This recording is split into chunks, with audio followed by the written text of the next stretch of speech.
Serial interfaces are common in all the embedded platforms, and in this serial interface series, we are going to see a little high-end serial interface, that is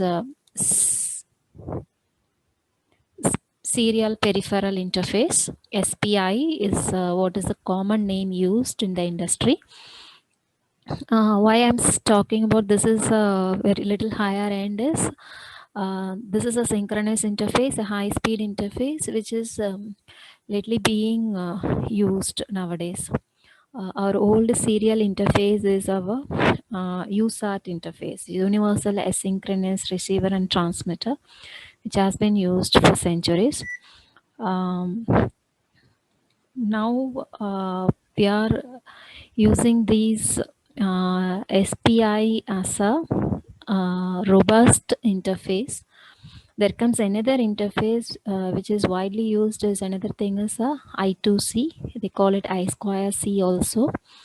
Let's see that in the next session. First, this session we are going to see elaborately on the serial peripheral interface. So in this serial peripheral interface for SPI, we are going to cover what is the protocol. So any interface or peripherals, any communications follow a protocol. So the protocols can be on the hardware or software. So we talk about the protocol, configurations, how you need to configure the interface. Based on the protocol or what the requirement of your communication, what all the different configurations available on this interface.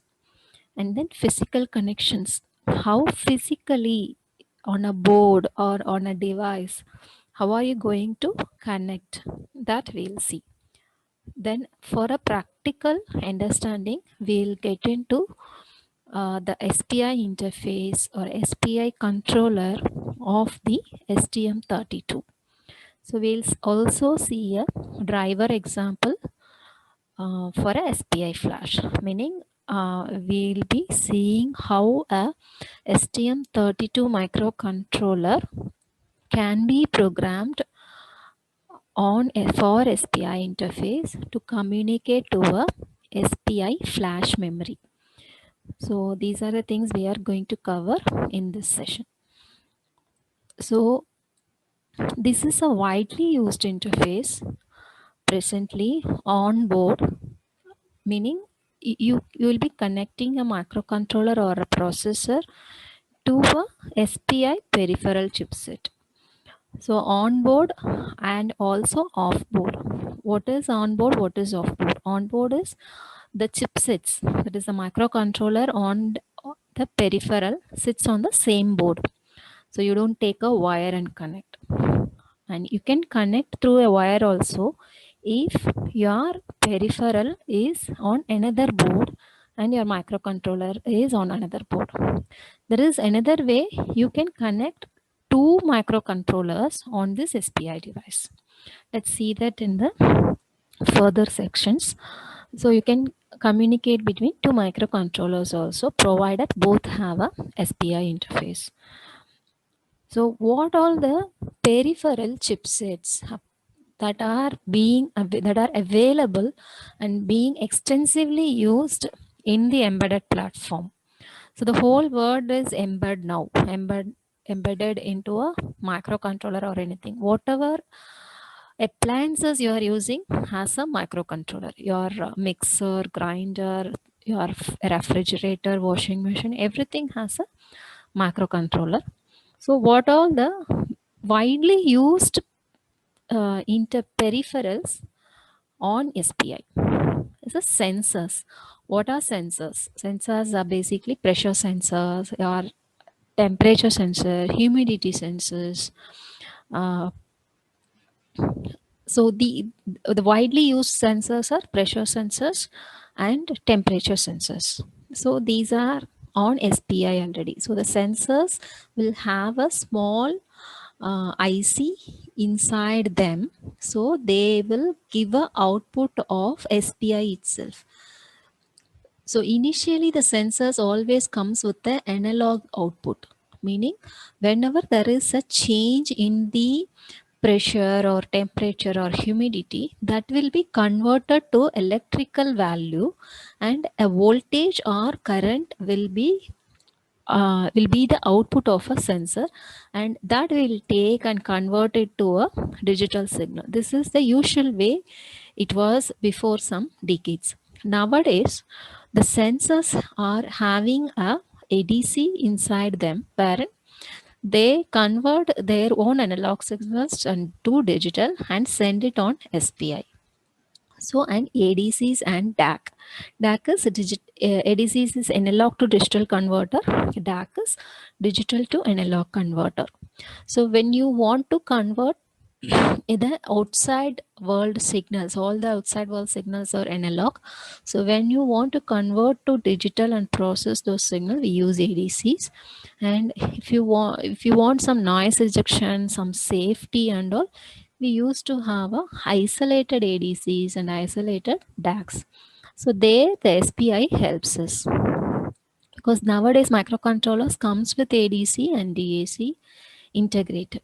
But why we need to provide a ADC outside the microcontroller is to get away from the noise and disturbance of the external world. And then shift registers. Shift registers are just are nothing but you can actually set out a data out of the microcontroller in a bit format, bit format, or on a parallel format. And there is a SRAM. It's not only SRAM, any memory, any synchronous RAM can be connected on SPI. Nowadays most of the memory chipsets comes on SPI. Before and all, the memory chips comes with their own address lines and data lines. So based on the size of the memory, there was the address lines are being decided.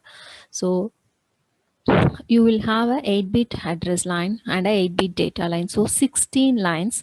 Apart from that, there will be control lines, read, write, chip select, and everything. So when you want to connect a memory device to a microcontroller, you may need to take a minimum of 20 to 24 lines from the microcontrollers. This serial memory device is nothing but, and the same RAM has an additional SPI controller. So you will take only some 4 lines. So you can access even a megabyte, gigabyte memory using just 4 lines. And what is the special about this is a synchronous device. So there is a reference clock which helps us not to have any erroneous data, and it is a full duplex master slave interface, that is read and write can happen at the same time. That is the full duplex master slave. So the microcontroller plays as a master, the memory ADC slaves as the memory sensors, DACs, ADC, or configure a slave device. And you can have multiple slaves connected to single master. That is what is being showed here. So multiple peripherals can be connected to a single master, and the slaves are addressed by chip select signals. Each slaves will be identified by the chip select signals. So this is